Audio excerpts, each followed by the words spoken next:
We focus on history,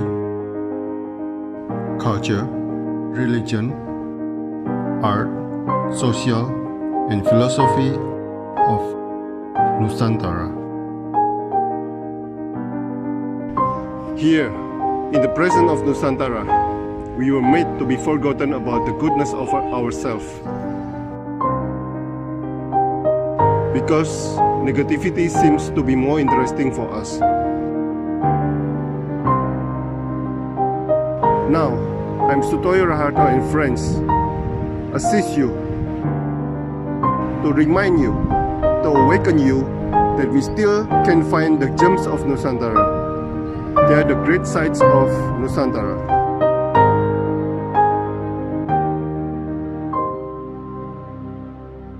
Selamat sore Pak Fadli. Selamat sore Pak Sutoyo. Oke, loh, lah kok nggak di meja belajar ini?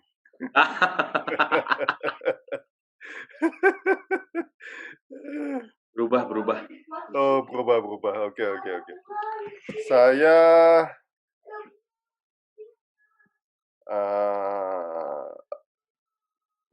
bagaimana terbentuknya kerajaan Cirebon sudah ya Pak ya?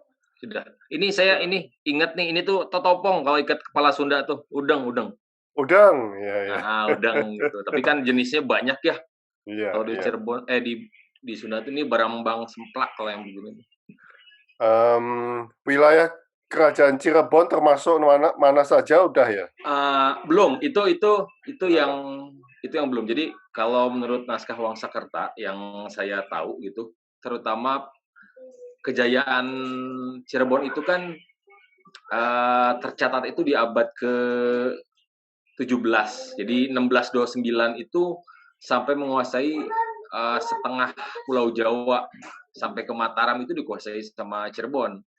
Itu yang saya dapat dari naskah Wangsakerta. Jadi ketika Galuh, Pajajaran itu mulai runtuh, Cirebon menguasai, karena Banten memang itu anaknya dari Sunan Gunung Jati, berkembang sampai ke Jawa Tengah, sampai ke Mataram itu sempat menjadi daerah kekuasaan Cirebon. Tapi nggak lama sampai terjadinya ini loh, Panembahan Girilaya meninggal di Jogja ya. Kemudian Sultan Sepuh I, Sultan Sepuh II itu ditawan di sana, yang menjadi sementara pucuk pemerintahan itu dipegang oleh Pangeran Wangsakerta, itu kurang lebih abad ke-17. Jadi sampai ke Jawa Tengah gitu. Sampai ke Jawa Timur nggak Pak? Kalau setahu saya nggak sampai ke sana gitu. Informasi yang saya dapat juga beberapa sumber menyatakan sampai Jawa Tengah. Tapi sangat mungkin pengaruhnya ada, mungkin saja. Tapi yang saya tahu sih nggak sampai ke sana. Oke. Nah, apakah masih ada referensi yang masih ada untuk catatan-catatan sejarah Cirebon, Pak? Ini sekarang, sekarang referensi kalau Jogja, Solo itu kan banyak referensi yang diambil dari Inggris atau Belanda ya. Nah, kalau akademisi yang riset tentang Cirebon itu referensinya bagaimana? Oke. Nah, kebetulan saya sedang riset juga. Jadi yang saya dapat dalam 2 tahun terakhir ini, selain narasumber oral history ya dari para budayawan, sejarawan Cirebon, saya tuh dapat beberapa buku dan naskah. Yang terutama sih naskah. Kalau Cirebon itu referensi utamanya adalah naskah. Naskah yang dipegang adalah naskah Wangsakerta, meskipun ada beberapa yang menyatakan katanya kontroversi. Wangsakerta kalau pernah dengar gitu. Tapi yang saya dapat itu adalah salinan naskah, entah salinan keberapa, salinan naskah. Karena sumber yang saya temui itu menyatakan naskah aslinya ada, mungkin dipegang oleh beberapa orang, tapi sudah lapuk gitu. Akhirnya banyak, kayak misalkan kakeknya istri itu sempat menuliskan kembali dengan catatan tangannya dengan huruf pegon, masih bisa beliau gitu. Dia menuliskan lagi, kemudian sekarang diteruskan oleh anaknya, ditranslasi, kemudian dibukukan. Nah, hal itu yang jadi pegangan kami, selain ada beberapa babat Cirebon gitu dari Suladinenggrat, kemudian yang paling utama adalah naskah Wangsakerta yang akhirnya rujukannya itu disadur lagi oleh Pangeran Arya Cirebon menjadi naskah Purwaka Caruban Nagari. Itu sih yang selalu dipegang oleh para peneliti yang ingin menggali tentang Cirebon. Pak, apakah pernah terjadi perampokan dokumen dari Keraton Cirebon oleh Belanda atau Inggris, Pak? Atau Portugal dan sebagainya? Yang paling dekat sih Belanda sepertinya. Jadi kalau saya baca naskah itu ada kurang lebih 75% naskah Nusantara ada di Leiden deh. Itu dari referensi yang saya baca dari beberapa jurnal yang saya baca. Tapi saya pernah dapat informasi ngobrol sih sebetulnya sama salah satu budayawan Cirebon almarhum kemarin. Terus ditegaskan oleh guide. Jadi guide itu memang bisa dibilang elang ya. Dulu pernah terjadi pernikahan Sultan Cirebon itu dengan orang Belanda. Pernah terjadi pernikahan, punya anak, kemudian pecah, cerai gitu kemungkinan, pokoknya pecah. Beberapa barang itu atau naskah-naskah kuno itu dibawa sebagian. Nah itu sih hanya cerita yang saya dapat. Jadi kenapa di Leiden tuh banyak gitu, apalagi naskah tentang Cirebon, banyak banget. Saya sempat masuk ke salah satu situs situsnya Leiden gitu. Kita dapat banyak referensi bahkan foto-foto zaman dahulu ya tentang Cirebon. Jadi kalau mungkin terjadi, mungkin kalau menurut saya berdasarkan cerita yang saya dapat. Oke, tapi kalau di Jogja itu kan dituliskan bahwa dituliskan oleh peneliti Inggris malahan bahwa memang dirampok habis-habisan dokumennya, sampai katanya ada yang ngomong 3 kapal itu isi dokumen semua. Nah, kalau Cirebon apakah ada yang mengatakan begitu, Pak? Oh, saya belum dengar. Sejauh ini dalam 2 tahun terakhir ini, saya belum mendengar bahwa itu tuh diambil habis-habisan gitu. Tapi yang saya dengar cuma begitu. Ada beberapa naskah kuno yang diambil atau dibawa pulang oleh keluarga istrinya itu. Istrinya orang Belanda. Sama anak-anaknya dibawa pulang ke sana. Oh, oke. Berarti ada keturunan Cirebon di Belanda? Ada. Itu di Kanoman. Lebihnya di yang berhubungan dengan Keraton Kanoman. Nah, Pak, apakah di Kanoman masih ada dokumen-dokumennya, Pak? Referensi begitu? Ya, ada. Jadi memang di sana ada kebetulan sekarang gitu Kanoman itu sedang concern lagi untuk mengembalikan lagi gitu sejarah kota Cirebon berdasarkan naskah-naskah tulisan gitu. Jadi sekarang sudah ada penanggung jawabnya gitu. Kebetulan juga nanti malam tuh ada kegiatan, cuma saya nggak bisa hadir di Cirebon bahkan gitu. Ada kegiatan yang membahas tentang naskah Wangsakerta. Biasanya memang sekarang rutin setiap bulan katanya memang diadakan gitu untuk mengkaji gitu cerita-cerita berdasarkan tulisan-tulisan Wangsakerta. Meskipun saya belum lihat loh Pak ya, sampai saat ini saya belum lihat aslinya kayak gimana, nggak Tapi dapat. udah di riset ya. Pak, sebetulnya di Cirebon ada berapa keraton, Pak? Oke, yang ini juga rame sebetulnya Pak. Secara umum orang mengetahui ada 4 keraton katanya. Ada Keraton Kasepuhan, Keraton Kanoman, Keraton Kacirebonan, dan Keprabonan. 4. Cuma Itu kalau di dari dalam satu kota ya? di dalam satu kota. Oh, Dulu wow. awalnya memang cuma ada satu Keraton Pakungwati. Cuma ada satu tuh kurang lebih abad ke-14 ke-15 ketika Pangeran Cakrabuana membuat untuk anaknya ya Ratu Pakungwati itu. Kemudian karena terjadi gitu ada perpecahan antara Cirebon dan Mataram, diambillah di entah ya itu konsep politik apa bahwa Sultan Sepuh I dan Sultan Anom itu ditarik ke Mataram, katanya sampai ke Madura gitu. Nah, ketika mereka pulang, yang pulang duluan itu adiknya Sultan Anom, Badridin Kertawijaya. Nah, dia menduduki pucuk pimpinan pertama, adiknya ya di Pakungwati. Kemudian 12 tahun kemudian kakaknya pulang. Seharusnya secara terah yang memimpin adalah kakaknya kan. Nah, akhirnya dibangunkanlah satu keraton baru gitu untuk adiknya. Adiknya pemimpin pertama menduduki keraton baru Kanoman, kakaknya menduduki Pakuwati yang menjadi kasepuhan. Nah, dari situ muncul lagi Keraton Kacirebonan. Itu yang saya tahu adalah pecahan dari Keraton Kanoman. Jadi Kacirebonan itu Keraton Kanoman pecahannya. Kemudian muncul lagi ke Prabonan, itu pun sama dari Keraton Kanoman gitu loh. Tapi itu diakui oleh pemerintah pun diakui ada 4 sebetulnya. Tapi yang eksis itu yang sampai saat ini 3 yang saya tahu. Kasepuhan yang memang sangat diperhatikan, kemudian Kanoman yang miris melihatnya karena memang itu taktik Belanda, dia membuat pasar di depan gerbangnya. Jadi orang-orang kalau lihat ke sana kan sumpek ya istilahnya, lewatin pasar dulu rame gitu. Itu kalau menurut cerita yang saya dapat, menurut wawancara yang saya dapat, itu taktik Belanda memang menjauhkan penduduk itu dengan kesultanan gitu saat itu. Dibagikan pasar gitu. Jadi emang masuknya harus lewat pasar, Pak. Sumpek gitu. Kemudian ada Kacirebonan sampai saat ini masih ada. Ke Prabonan itu Prabon rumah sebetulnya untuk menyendiri gitu ketika dulu ada terjadi konflik di Kanoman, kemudian salah seorang anak sultan itu pindah ke sana, akhirnya diakui memang itu ke Prabonan. Ada 4 jadi sebetulnya. Kondisinya sekarang mereka bersatu nggak? Atau apa ya? Ya mungkin Bapak juga tahulah sekarang saya nggak tahu. konflik itu terjadi.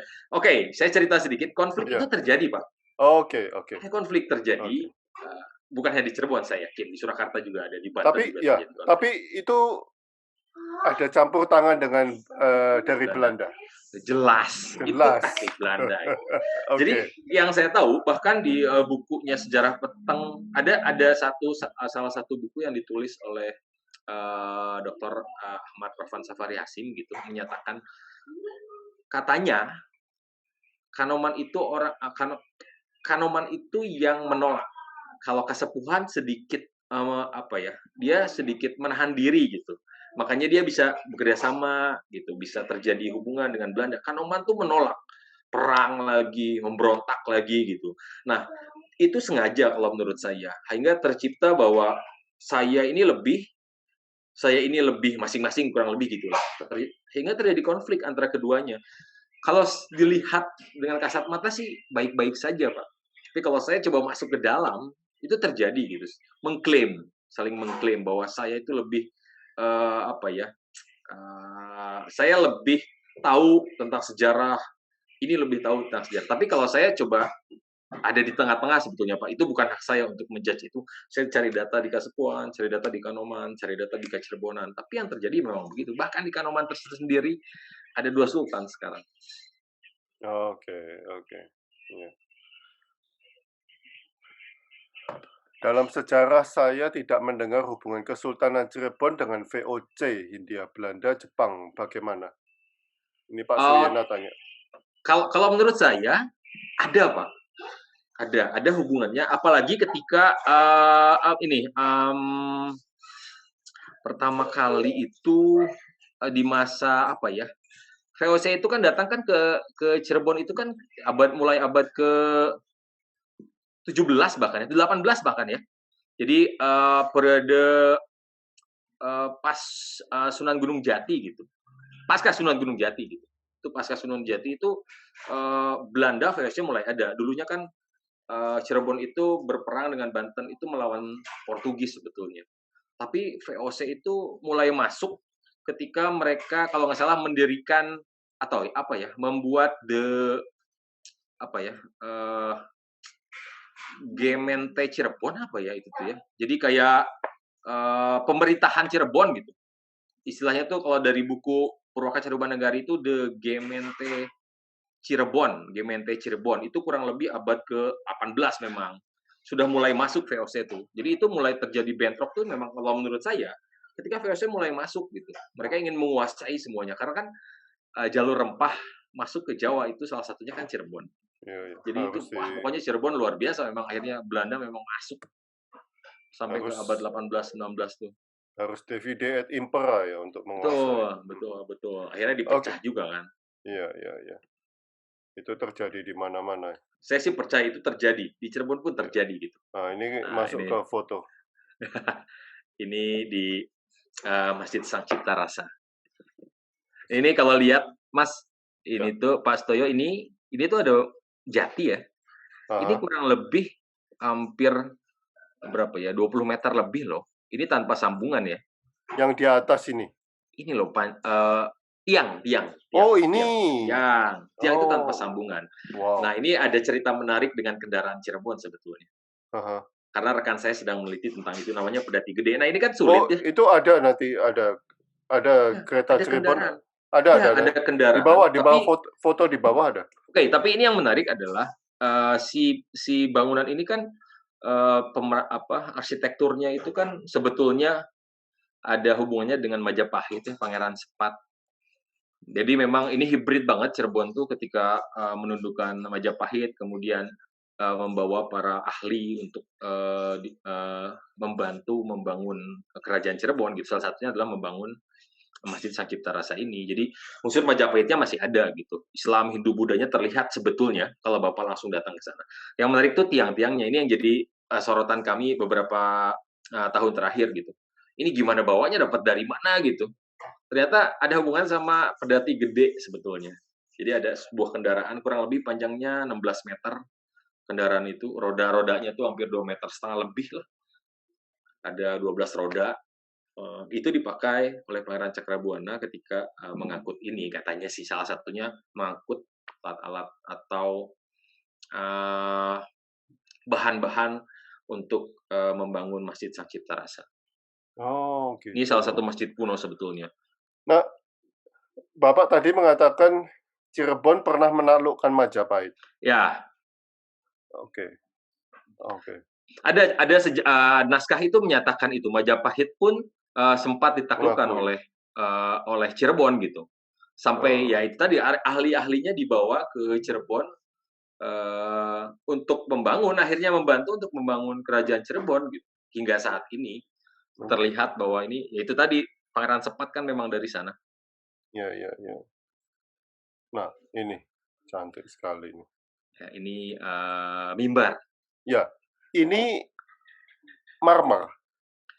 Yang saya tahu itu marmer. Marmer. Okay. Ya. Nah, kalau yang ini masih Itu asli. kursi asli, Pak. Kursi Masih mimbar asli. itu masih asli. Oh, wow. Jadi yang dipakai sholat sekarang sebetulnya ada perluasan di sampingnya. Ya. Kalau ini untuk waktu-waktu tertentu katanya masih dipakai memang. Oh. Tapi tidak selalu dipakai. Orang-orang juga nggak. Tapi boleh loh, masuk ke sini boleh. Oke. Saya kalau sholat zuhur pada saat itu tidak di sini, tapi di luarnya gitu. Ya.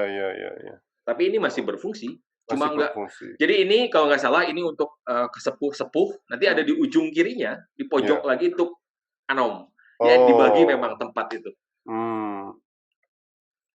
Nah, ini apa? Ini Gapura Wadasan. Jadi untuk masuk ke untuk masuk ke Siti Inggilnya, Siti Inggil ya, Keraton Kasepuhan. Ini yang memang terkenal gitu. Gapura Wadasan katanya kita tuh harus jadi ini jadi filosofis orang Cirebon gitu. Gofur kan kalau dalam bahasa Arab pengampunan gitu. Nah, jadi kita harus bisa mengampuni, memaafkan, tapi dengan iman yang kuat sekokoh wadas atau karang kurang lebih itu. Yang ini awan Wadas. ini ya Pak ya? Wadas Pak itu, bukannya yang awan terkenal di Cirebon itu loh. Ya bukan. Oh. Ini wadas Pak. Wadas itu apa? Karang. Oh gitu. Batu karang. Oh. Oke. Itu mungkin yang identik dengan Cirebonnya gitu. Kalau wadas itu, kalau yang di Cina kan di Tiongkok juga ada ya. Kalau yang mega itu ya. Ya mega mendung. Mega itu ada gitu. Itu sih saya sih yakin itu bukan khas Cirebon memang, karena di Cina itu udah duluan ada. Iya. Itu influence. Ya, itu tapi ini piring-piring Cina tetap Pak ya? Ya, jadi piring-piring ini memang ada dari Eropa dan Cina. Ketika Ong Tin datang, kita dinikahi oleh Sunan Gunung Jati. Bahkan ketika yang mendirikan mercusuar itu loh. Iya. Datang pun sama mereka membawa seserahan lah atau Karena dibantu gitu oleh Cirebon ketika mereka datang ke sini untuk melanjutkan ekspansinya, dikasih perbekalan juga gitu loh. Iya, iya. Ceritanya kan begitu. Mhm. Mereka pun memberi sesuatu gitu. Oke. Nah ini Pak. Nah Nah ini ini sangat-sangat Jawa Timur. betul. Ya. Ini tuh pintu masuk pertama ke Keraton Kasepuhan, Pak. Oh, oke. Jadi, ini yang memang salah satu unsur, Jawa Timur yang sangat Majapahit. kuat, Majapahit yang Mhm. sangat kuat di Cirebon gitu. Ini memang Selain di miring ya sini Pak ya? Memang miring ya Pak? memang begini, Pak, mungkin sudah tua ya, Mungkin sudah tua ya? memang begini. Ini sama halnya yang ada di, Gua Sunyaragi gitu. Oh, oke. Jadi gapura ini memang ada gitu di Cirebon itu. Karena kan ini perluasan, Pak, ya. Awalnya Iya, kan iya, Keraton iya. Kasepuhan itu kan Keraton Pakuwati. Mhm, mhm. Saya nggak bisa masuk ke sana juga gitu karena sudah direnov gitu. Mmm, Karena udah hancur pada saat itu, cuma dipasang ulang gitu, direkonstruksi ulang batu-batunya meskipun ingin mendekati seperti aslinya gitu. Ini Bentar ini memang, khas Majapahit yang ada di Cirebon. oke. Itu memang diakui, Memang diakui. ya. Nah ini Pak. Kalau ini makam Pangeran Wangsakerta. Oh, Karena memang awalnya saya itu, masuk, di riset saya itu lewat naskah Wangsakerta. Jadi kata orang-orang Cirebon, kata orang tua-tua Cirebon tuh, "Izin dulu," katanya, mmm, "silahkan ziarah dulu," gitu. Tapi kan ini di posisi makam Sunan Gunung Jatinya tidak di atas, tapi di bawah, masih di bawah. Jadi orang-orang tuh masih bisa ke situ. mmm, Kalau yang setahu saya nggak boleh memang ke atas itu. Tapi ini karena memang posisinya masih di bawah, terus juga, eee ini tuh tercatat sebetulnya, ada peneliti juga, Kang Hussein namanya juga, beliau mencatat struktur bangunan pemakaman di pemakaman Sunan Gunung Jati. Jadi layer ke sini, layer pertama, kedua, sampai ke layer 9 terakhir gitu, tempat makam beliau beserta ibunya tuh ada. Jadi ini masuk ke layer kelima kalau nggak salah. mmm, Jadi tidak sampai atas gitu. iya, iya, iya. Ini makam Dan ini Pangeran pakai Wangsakerta. batu bata juga ya? Batu bata, Pak. Oke. Ini batu bata. Bukan pasarean ya? No, no, no, no, no. Ini makam, Makam? Oke, makam. oke. Kalau pasareannya tempatnya ya ada di, Pakuwati memang. Oh, ada. Heeh, dekat daerah Kesepuhan itu memang ada satu tempat yang ditempati oleh, Pangeran Wangsakerta. Nah, ini gerbangnya Masjid Sang Cipta Rasa, Mmm, Karya Agung kalau ini masuknya. iya, iya, iya. Jadi ujungnya menyatu. Nah, yang tadi itu, bangunan utama itu yang tadi foto pertama Bapak, itu di ujung Pak, di dalam. Mmm. Itu tuh di dalam gitu. Jadi Nah, kita harus melewati dulu ini. ini simbol apa Pak? Ah, saya kurang tahu, cuma kalau saya lihat itu kan Muhammad, Pak, ya. Oh, oke. Kalau saya lihat itu Muhammad gitu. Jadi, Iya. nah ini juga, sempet jadi, risetnya Kang H.W. Setiawan gitu, bagaimana tulisan-tulisan Arab itu berpengaruh di Nusantara. Nah, Mhm. salah satunya adalah Cirebon, karena banyak Cirebon. terlihat sekali gitu, tulisan-tulisan Arab itu yang nempel di artefak-artefak atau di, apa ya, material culture Cirebon gitu. Mhm. Sampai bahkan di piring-piring itu tuh ada, Pak, yang dari Arab tuh, Pak. Iya, iya, iya, iya. Porselen-porselen itu tidak hanya Cina, Eropa, tapi dari Arab dengan tulisan Arab tuh ada di Iya, makam betul, Sunan Gunung betul. Jati itu. Iya, iya. Di guci-guci gitu. Ya, di Jadi Cina juga ada soalnya Pak. oke. Iya, iya. Oke.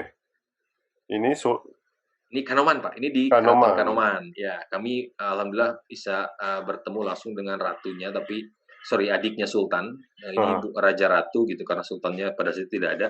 Mhm. Yang baju putih ini budaya Cirebon. Mhm. Filoloh juga, Opan Safari mungkin pernah dengar, beliau Mhm. baru meninggal lebaran kemarin. Mhm. Ini promotor kami Profesor Setiawan Sabana, Mhm. yang pakai jilbab ini, Ratu Mawar. Dia adiknya Oke. Sultan Saladin yang saat ini. Oh, oke. Wah, dan bangunan ini pakai In warna biru ya? Ya, ini sudah direnov, Pak, ini dicat ulang ini mah, tidak Ada asli. oh, enggak asli. Aslinya Mhm. warna apa? Setahu saya sih memang dari dulu saya datang begini, harusnya begini kayaknya, Pak, nih. Karena biru beginian kan Eee, identik dengan Solo sebetulnya. ini apa, harusnya sih warna-warna apa Jati ini loh Pak yang di atas Pak. Iya.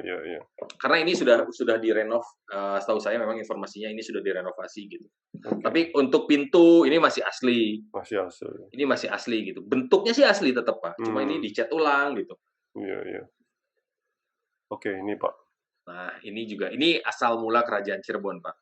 Ini gerbang masuk ke Kerajaan Singapura. Lawang Gede namanya. Oke. Lawang Gede.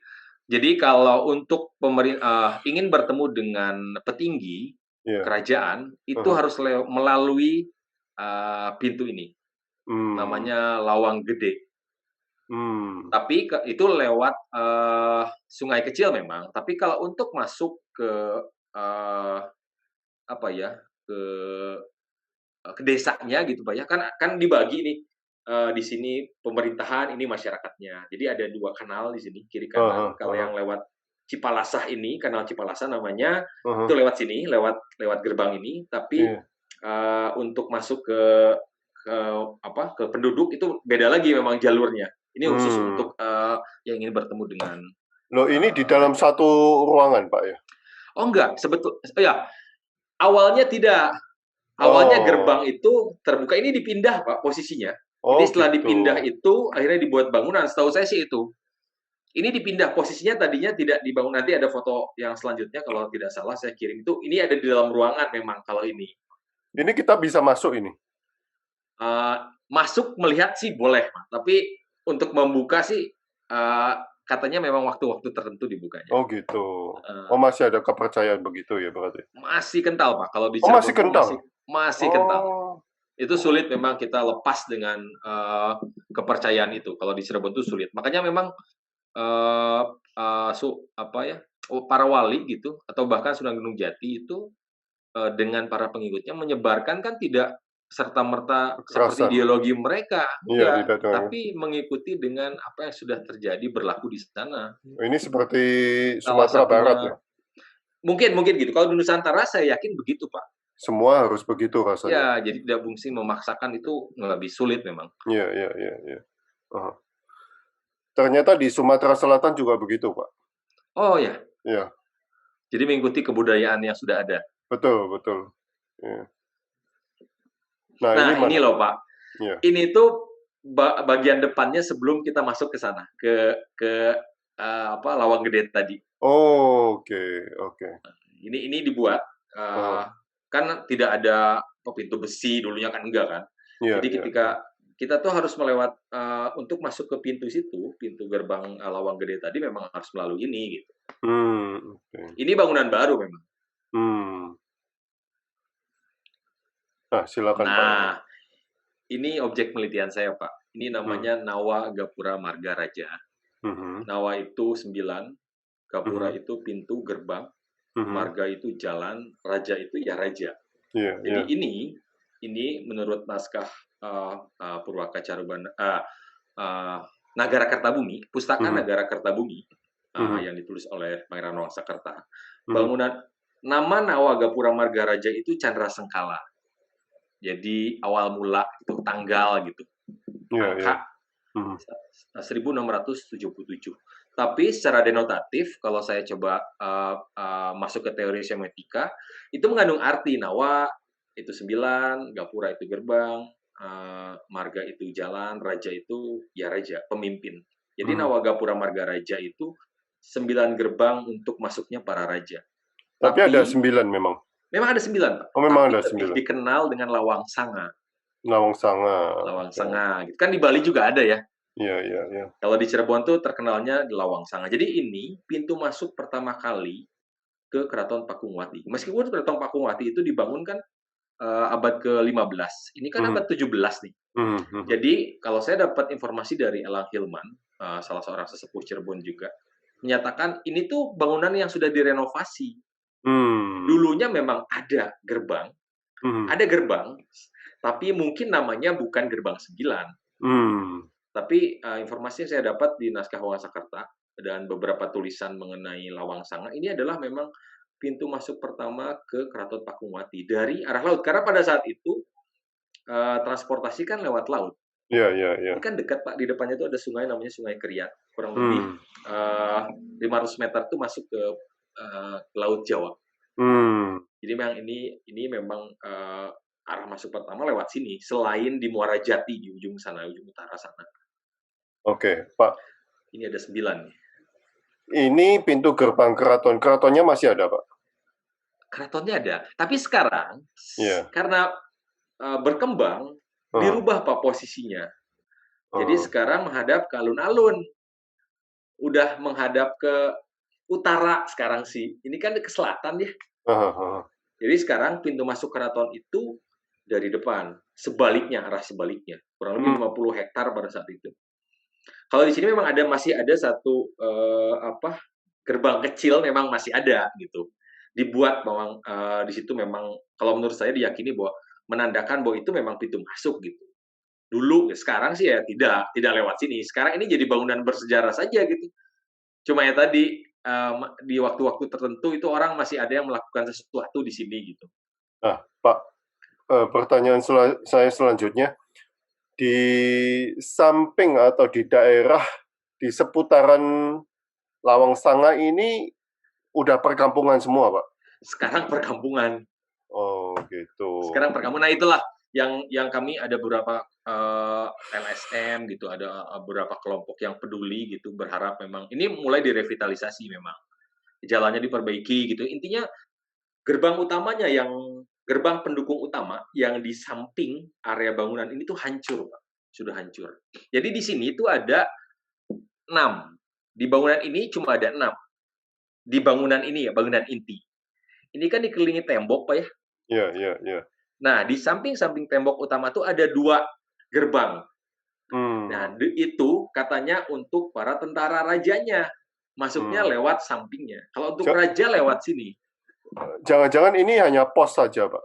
Nah, jadi berkembang gitu. Riset saya juga ke arah sana. Ini mungkin jadi seperti custom gitu, Pak. Jadi custom gitu. Zaman dulu begitu ketatnya gitu. Ini pasti ada fungsinya memang. Iya.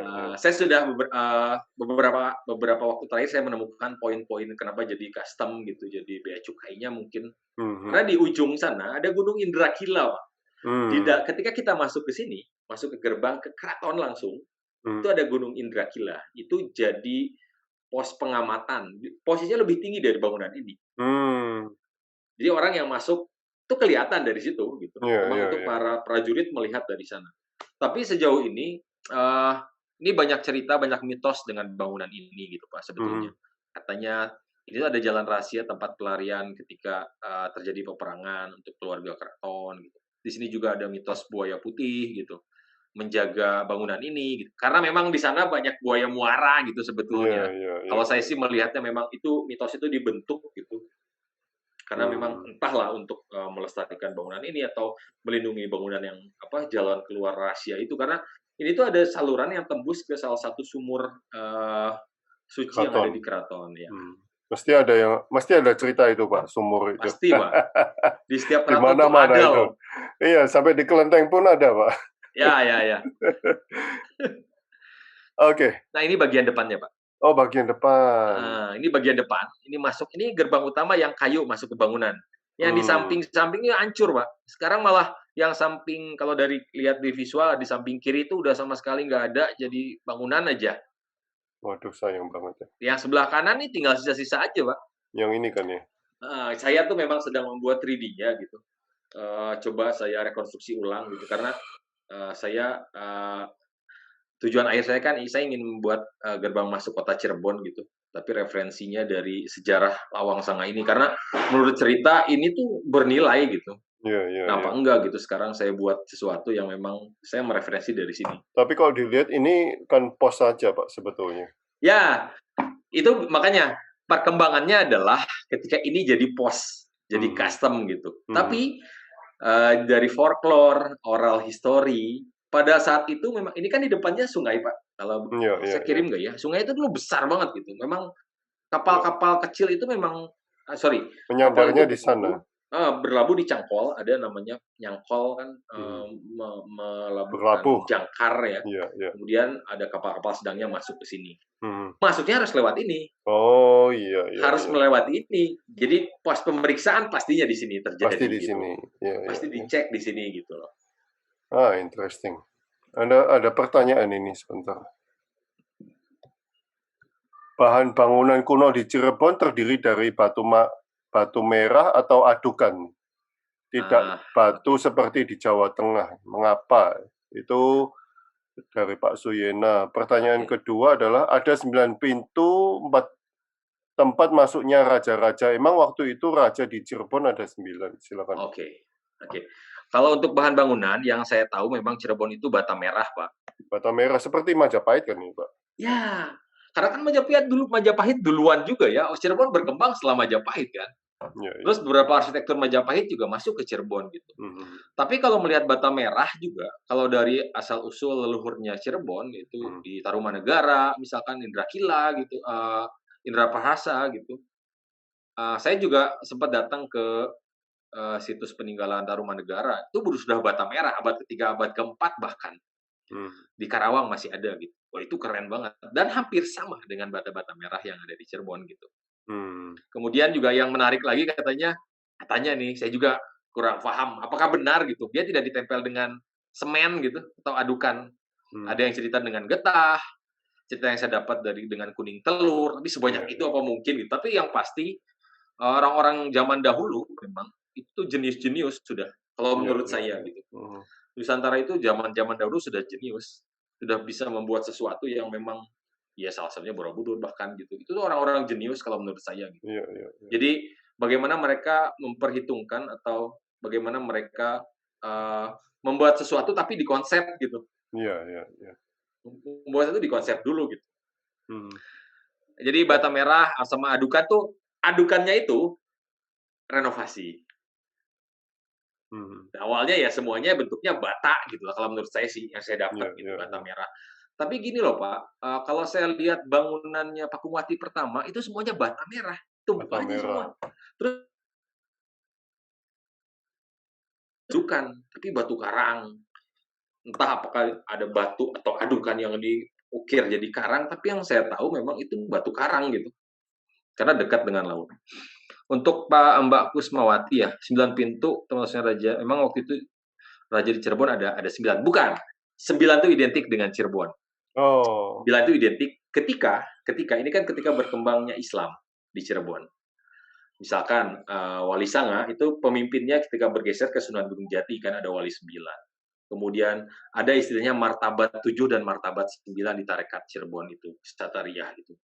Itu bagaimana berkembangnya manusia, hubungan manusia alam dengan manusia gitu yang diciptakan oleh Tuhan ya. Kemudian juga ada istilah 9 lubang manusia yang memang identik dengan keraton. Keraton itu seolah tubuh manusia gitu. Jadi ada 9 lubang masuk seperti halnya di manusia. Hmm. Jadi yang terakhir adalah ketika konsep tarekat itu mencapai emanasi ilahiyah gitu, sampai ke poin ke-9. Makanya makam Sunan Gunung Jati itu gerbangnya ada 9. Itu Oh, menunjukkan tahapan gitu kan. iya, 9. iya, iya, Kemudian iya. tiang di Langgar Alit Keraton Kasepuhan ada 9 juga. Hmm. Jadi angka 9 itu identik dengan Cirebon. Kalau saya lihat ketika Islam mulai berkembang gitu di tanah Jawa gitu. Iya, iya. 9 itu kalau di Cina Rajanya cuma ada 2. 9 kalau di Sultan Alam Cina 9 kalau di Sempurna. Cina hanya untuk raja saja, Pak. Oh, oke. Kalau rakyat jelata pakai 9 Nggak hilang boleh? kepalanya. Buset. Ya, ya. Sampai saat ini, Pak? Sampai saat ini semua bangunan bisa dibagi dengan 9. 9 Oh, pintu, oke, oke. 9 jendela, ukurannya 9 semua. Ya, jadi menarik, Pak, ya, kalau kalau saya melihat lebih jauh, yang paling kental itu sebetulnya hubungan Cirebon dengan Cina, Pak. Iya, iya, iya. Putri Ong Tin ya, kalau nggak salah ya. Iya, iya. Kemudian Cheng Ho, Laksamana Cheng Ho, kemudian, bagaimana bagaimana saya juga sempat bikin karya, bikin lukisan dari perca gitu, bagaimana seorang putri mempertaruhkan hidupnya untuk sampai ketemu dengan, Sunan Gunung Jati gitu, naik perahu dengan pengawal-pengawalnya. Saya sih sempat bikin, waktu ada pameran dulu. Jadi saya melihat memang hubungannya tuh dengan Cina tuh kuat gitu sebetulnya. Lain kali kalau ada Jadi kesempatan kita ke Beijing, Pak. Saya jelaskan istana yang di sana. Semuanya wah, 9, Pak. Semuanya 9. wah menarik Pak. Iya. Insya Allah mau saya. Bukan insya Allah, Pak. Harus, Pak. Jadi Ya, kita ya, bisa mau, mau, lihat. mau. Oke. Silakan ini, Pak. Nah, ini Pak yang namanya pedati gede. Hmm, hmm, hmm. Pedati gede yang salah satu Oh, fungsinya mengangkut bahan-bahan pembuatan Masjid Sang Cipta Rasa. tapi hanya Ini satu ini aja, Pak, yang masih ada. eh, yang masih ada itu yang berbentuk karena ini sudah direnovasi Pak Oh sama Herman gitu. de Vos itu. Karena memang ini kebakaran, sempat terjadi kebakaran, beberapa Oh, bagian itu hancur, kemudian hmm, direkonstruksi ulang. Harusnya ada 12 roda, tapi dibuat hanya 8 roda. Saya nggak tahu alasannya kenapa hmm, harus 8 roda gitu. Padahal sebenarnya ada 12 roda. iya, Ini iya. hampir 2 meter 10 sampai 2 meter 14 Pak. Hmm, Semakin ke depan semakin kecil rodanya. Jadi kayak hmm, mobil balap gitu. iya, iya, iya, iya. Dan yang luar biasanya lagi, ini suspensi atau sasis-sasisnya sudah difikirkan. Ini kan ada sumber yang menyatakan di Pustaka Raja Bumi Nusantara itu sudah ada pedati ketika Indra Prahasa Tapi gitu. ini bikinan mana? Belanda atau bikinan? Bukan. Itulah hebatnya Cirebon. Semuanya itu karya anak bangsa, Enggak. karya-karya Oh, lokal. oke. Ini semuanya karya lokal. Dan ini yang saya dengar, ini salah satu karya Pangeran Cakrabuana. Meskipun secara literasi itu saya belum dapat karena kami juga sama-sama sedang riset tentang objek ini. Ada dua objek yang kita riset, yang tadi Nawagapura Margaraja dengan Dati Gede. Ini fenomenal, Pak. Auranya itu ya mungkin ya saya baru pertama kali, orang yang sering biasa aja. Pertama kali lihat tuh udah ini luar biasa, jatinya keren, nggak ada bau-bauan, cuma Iya, keren iya. aja bentuknya. Hmm, Gila ini abad keberapa dibikin? Ada cerita abad kedua, abad ketiga, tapi kalau dihubungkan dengan Pangeran Cakrabuana abad 15 sepertinya hmm, baru dibuat. Tapi ada cerita tentang Indra Prahasa itu abad awal-awal abad 2, 3, dan 4 kan. iya, iya, Nah, iya. itu sedang kita cari sebetulnya. Ada cerita di balik kendaraan ini ya, banyak cerita-cerita menarik gitu. Di sini udah ada kilin, ada bangau, itu ada ukiran-ukiran, Pak. Cinanya kuat juga di sini. Oh, oh, di dalamnya ada ukirannya. Iya, di apa, di tempat, kan di Oh, situ ini ada ya. nah itu, Iya, Pak. Itu tuh, burung naga, terus, kakinya macan, hmm, ada apa, ada cakarnya. Itu hmm. sedang diriset memang, kita sedang teliti juga Oh, ini. wow, wow. Karena jarang. Jadi 2 objek tadi memang belum pernah ada yang meneliti secara, eee, apa ya, intens, Pak. Iya, iya, iya. Belum pernah ada, jadi Bapak belum sulit menemukan kecuali di Belanda memang. Di Iya, Belanda ini iya. sudah ada nih, Hmm, cerita narasi ini sudah ada di Belanda gitu. Sama hmm. halnya dengan, Lawang Sang atau Nawagapura Margaraja, cuma lokal saya cari di beberapa sumber artikel sulit. Jadi Iya, kami iya. semuanya folklore dan naskah akhirnya, Iya, iya, atau betul. bahkan oral history karena belum ada literasi yang mendukung ke arah sini gitu, Bang. Nah ini bangunan keluar, ini gerbang ke-9 Oh, keluar. Jadi tadi bangunan tadi, Pak, itu yang di dalam itu kan ada, 6, iya, iya. ada 6 gerbang. Jadi Oh, istilahnya ya ini ini yang ya. keluar. Nah, Oke. ini yang hancur sebelah kiri itu. Ada Oh, sebelah ini. kanannya lagi hancur Oh, lagi itu udah hilang sama sekali. Itu tadinya ini. Karya Agung, Pak, nutup. Oh. Yang, kursor Nah, Bapak itu kiri Pak. kanannya itu nutup. Oh, ini nutup. Ya, Nah, itu batu bata itu, Pak. oh, oh gitu. Nah, Pak, ini nggak panjang ya, nggak memanjang ya? Enggak, ini Hanya cuma tadinya segini saja hanya ya? segitu saja, Pak. Ah, ini kan Karena cilin ini, Pak Pak. ya betul, ini macan. Karena sih kalau saya dengar sih, ini kan namanya Hasan Hussein katanya. Ini memang ada hubungannya dengan kerajaan Pajajaran gitu. Bentuk penghargaan terhadap Prabu Siliwangi, kakeknya orang Cirebon gitu lah. Itu yang saya dapat sebetulnya ceritanya. Jadi sebetulnya Pak, bangunan ini tuh dia ada batas lagi Pak. Pagar ke kiri, pagar ke Mhm. kanan. Oh, iya, iya, iya, Masuk ke iya. keraton, ke belakang gitu. Jadi ini memang harus lewat sini. Ini kalau Sekarang masuk sih lewat ada sini berarti ya? itu untuk prajurit Pak. Kalau Oh, yang saya prajurit. dapat informasi dari penjaga, Wah, berarti dari besar juga informasi nih. elang, itu untuk prajuritnya. Kalau rajanya harus sudah lewat ruangan ini, bangunan ini. Oke. Nah, sebetulnya ada tembok tembok kerajaan, Pak, Ada tembok yang berhubungan langsung ke kerajaan. tapi hancur semua udah.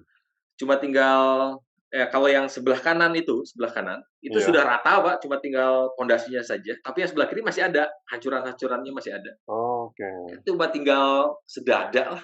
Oh, Wah, sayang Banyak sekali. momoloknya yang sudah amburadul, udah hancur dah. Itu yang sangat disayangkan. Oke, ini ada pertanyaan, apakah ada pengaruh bahasa Tionghoa dalam nama tempat, bangunan, peralatan makanan di Cirebon? Silakan, Pak. Pasti, Pak. Pasti ya? Pasti itu. Itu jelas gitu. Kalau kalau, kalau di Cirebon itu ada satu daerah untuk, saudara-saudara kita dari Tionghoa, dari Arab, bahkan dari Eropa. Itu nama jalannya ya, kalau menurut saya nama-nama daerah gitu, Pak, nama-nama seperti nama-nama atau bahasa Tionghoa gitu. Bahkan kan Putri Ongtin ketika, beliau menikah dengan Sunan Gunung Jati, kemudian, bersosialisasi kan namanya memang, sangat dihargai ya hingga saat ini gitu. Sampai ya itu tadi, Megamendung yang terkenal di Iya, Cirebon saat ini, itu saya yakin pengaruh dari sana gitu. Dan itu iya, jadi iya. khas, apa ya, khas ya, kalau menurut saya jadi khas Cirebon aja meskipun bukan asli dari Cirebon, karena memang itu pengembangan kalau menurut saya. Mhm. Pak Fadli, kalau butuh terjemahan apa bahasa Mandarin atau bagaimana, bisa hubungi Pak Suyen. Beliau Halo Pak, penerjemah bahasa Mandarin ke bahasa Inggris ke Indonesia. halo salam kenal Pak Suyana. Untuk saat ini Pak, saya butuh penerjemah bahasa Pegon Pak, karena naskah itu selain huruf Pegon, Iya, tulisannya kan lebih ke cacarakan Pak. iya. Bahasanya tuh cacarakan. Memang kakek istri saya itu sempat menerjemahkan karena beliau sudah meninggal gitu. Nah, bukti itu tuh beberapa naskah yang babat Cirebon yang sudah beliau tulis tuh entah di mana gitu. Itu yang sedang saya. Saya kenal ada satu penerjemah Cirebon juga, aksara coba nanti saya lihat Bapak kenal apa enggak. Oke, oke, oke. Iya, iya. Wow, interesting sekali Cirebon. Kita harus jumpa di Cirebon, Pak. Ayo, Ayo. ayo, come on. Setelah pandemi, mudah-mudahan setelah pandemi ini berhasil, sudah selesai gitu malah. Karena itu jadi menghambat riset kami semua gitu. Sedih loh Pak, keraton sepi Pak. Iya, Kan iya, iya. memang salah satu abdi dalam itu tugasnya itu jadi guide Pak ya. Dia Iya, dia iya. tidak mengharapkan, sesuatu dari keraton, enggak. Tapi ya itu tadi, dia menceritakan dapat sesuatu. Dia datang ke sana sampai saya hire gitu, kurang lebih 8 jam saya cerita gitu, sambil ngopi, sambil apalah intinya mah, eee, dia senang gitu ketika ada yang datang mencari tahu cerita sejarah, di balik perkembangan dan lain-lain, karena selama pandemi itu, sepi gitu, Pak. Sepi, ya. Jadi karena memang ada pembatasan gitu. Nah, Kelenteng Talang nih. Ya, ada naskah yang berhubungan dengan sejarah Islam di Cirebon. Saya lupa. Naskah apa Terakhir, itu? Pak, saya itu, datang ke festival, Keraton Cirebon. Nah, di situ berbarengan dengan dipamerkannya, eee, artefak-artefak temuan di daerah Talang. Saya rasanya lihat foto Bapak deh. Aduh, saya lupa apa namanya apa. Saya bicara dengan salah satu sesepuh Tionghoa Cirebon, itu juga saya jadikan narasumber saya di, penelitian saya. Dia bercerita banyak, sebetulnya dia baru menemukan itu beberapa tahun ke belakang gitu. Gimana ceritanya tiba-tiba saya bisa menemukan ini, dipamerkan Pak semuanya. Sampai ada baju perangnya bahkan Pak dia nemukan lagi. Oh, Selain wow. keramik Pak ya, selain keramik-keramik, Iya, iya, iya. ada baju perang gitu yang, dia temukan. Dia cerita gitu bagaimana naskah di, eee, apa,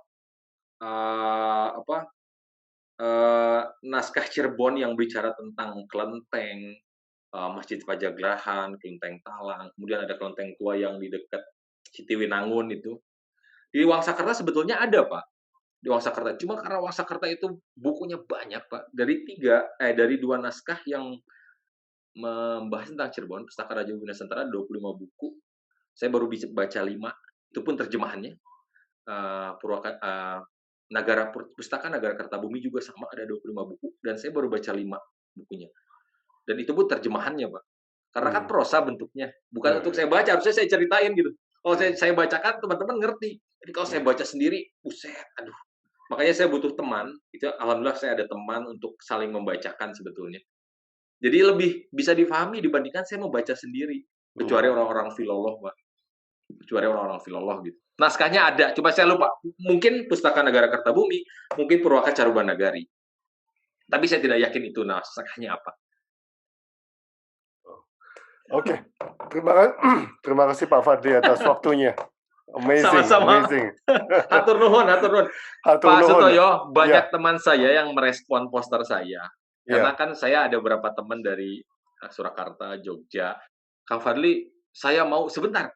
Mau apa? Kok Kang Fadli bisa kenal sama Pak Sutoyo? Lah saya juga nggak tahu ini gimana Pak Sutoyo. Nggak tahu, saya di DM aja. Jadi teman-teman yang sedang meneliti Keraton Surakarta gitu Pak. Iya, iya, iya. Kan sempat ada Mbak Ana Sungkar ya. Iya, betul, betul. Itu rekan saya juga, kawan saya, kakak kelas saya. Oh. Beliau kan pelukis wanita, pelukis Iya, iya, perempuan iya. lah. Nah, suaminya seorang kolektor barang-barang seni gitu. Saya Iya, dekat iya. dengan beliau juga gitu. Makanya saya lihat, Oh, wah. Tapi saya nggak tahu ke teman saya ini, Mbak saya juga nggak tahu Pak dari mana Mbak. Saya juga, pokoknya saya berteman di Instagram aja. Saya berteman di Instagram. mungkin Gitu. AI, artificial intelligence kan. Ya, mungkin. Masuknya di Instagram ya. Iya, Yang iya. satu hobi connect semua gitu. Iya. Boleh Pak kalau beliaunya atau mereka mau, Karena dia menarik Pak, penelitiannya menarik Pak. saya Nanti mau. saya coba hubungkan dengan Bapak. Boleh, boleh, boleh, boleh. Siap, siap. Namanya Dian Lestari. Nanti saya hubungkan. Oke, siap, siap, siap. Mau saya Pak. Iya. Siap. Hal-hal begini harusnya dimunculkan di media, Betul, Pak. setuju Pak. Saya beberapa kali jadi pembicara secara langsung tidak berhubungan dengan saya Pak. Saya kan orang DKV Pak. Saya itu Iya, orang iya. DKV sebetulnya base saya itu. Saya itu di industri periklanan gitu. Tapi ketika riset S3 saya, awalnya saya bicara city branding memang. Tapi karena harus lebih dalam, lebih ke konsep, lebih ke filsafat, filosofis gitu Pak. Meneliti Cirebon itu tidak afdol, tidak lengkap menurut Made Casta, seorang sejarawan Cirebon, kalau tidak diawali lewat naskah. Makanya saya lebih jadi mendapat informasi lebih ketika saya membaca naskah gitu Pak. Iya, iya. Makanya ke dalam-dalam teman-teman banyak yang nanya, "Ai, kamu jadi apa sebetulnya?